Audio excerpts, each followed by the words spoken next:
Good morning pong muli at eto po, init na po dito sa loob ng greenhouse. Kaya ilipat na po natin ang mga seedlings ng lettuce. Ayan po. Ayan, nilipat na po natin dito sa mga styro box nila. Ayan. Good morning! So kapag ganito na po kalalaki ang mga tumubong lettuce ay pwede na natin ilipat dito sa mismong sarili nilang styro box. Ayan. Ito po, ayan, good morning, good vibes, magandang umaga po ng Lunes, ayan.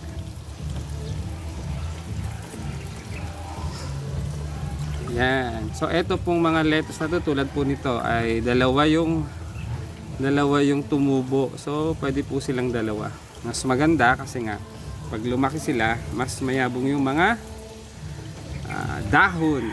So ito po ay dalawa ang nailagay ko buto. Ayan. Ito po ay 45 days. Ayan. So after 45 days ay pwede na po silang i-harvest. Good morning, good vibes. Sana po ay may natutunan kayo sa aking mga ginagawa dito sa Gulayan sa Paaralan. Like and share po, and mag-comment na rin po kayo sa comment section. Pa-like and share po ng aking reels or video. Magandang umaga pero sobrang init na po. So ang lalaki na po ng mga lettuce. Ayan. Good morning, good vibes. Ayan. Po, kailangan pong ingatan natin yung mga roots nila.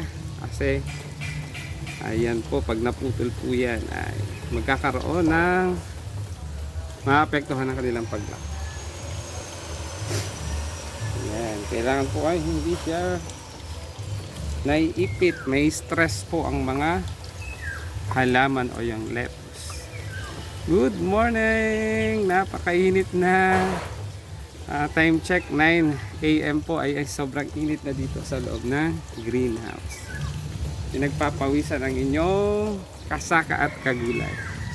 Pero enjoy naman po. Ayan. Magandang umaga.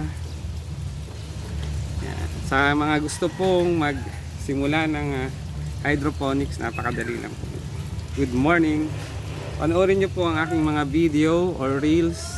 I-follow nyo rin po ako sa Facebook para meron po kayong matutunan at may share ko po yung aking mga kaalaman or experience sa pagtatanim. Hindi lang po sa hydroponics, pati na rin po sa mga plant. Ayan. Yung practices po namin dito sa aming paaralan, sa Gulayan sa Paaralan, ay organic. Ayan. Ibig sabihin po, safe ang aming mga gulay. Ayan. Kahit po fertilizer, then pesticide, ang ginagamit po namin ay organic. Kaya pag bumili po kayo ng gulay sa akin, sure na kayo ay makakatipid at fresh na fresh po ang mga gulay. Ayan. So tinatanggal ko po yung konting lumot kasi makaka-apekto po yung lumot. Kasi po pag nagbabad tayo dito, talaga hindi maiwasan na magkakalumot. Kaya tinatanggal po natin yung mga moss. Ayan. Good morning. Ayan. So mga dalawang box po ang may set up po nito ngayon.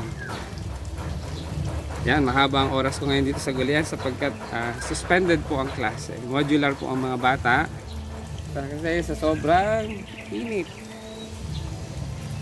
Ayan.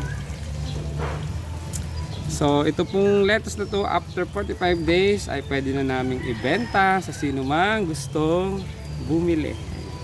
Murang-mura lang po, 3 for 100. Ayun, meron na po ako doong for harvest. Yan. So sana po ay nag-enjoy kayo sa aking video o reels. Like and share, comment na rin po sa comment section. Subscribe na rin po ng aking YouTube channel, ang Maestro Panaderong Gala. Good morning!